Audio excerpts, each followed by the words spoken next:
Hi there, Tragon Turner here, Technical Services Manager for Nelsen Corporation. Welcome to another edition of Tragon's Tuesday Tech Tips. Today, I'm going to show you how to set a service alarm on your Nelsen Water Solutions valve. For instance, you have a carbon unit that needs to be rebed every 2 years. So you want to set a service alarm so that the customer will know after 2 years the screen will change color, your name will pop up, and your phone number for the customer to give you a call.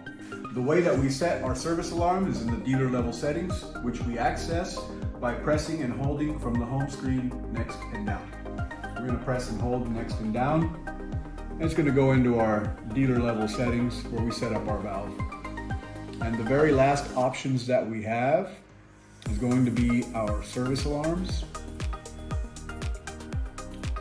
Now the service alarm can be set to time, to gallons, or to both. So if you want to set an alarm for every 2 years, you would pick time, and you could go in increments of 0.25 years. So there we have set up a service alarm for every 2 years.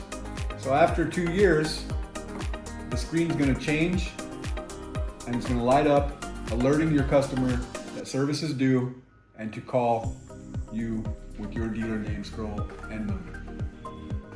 Thank you for joining.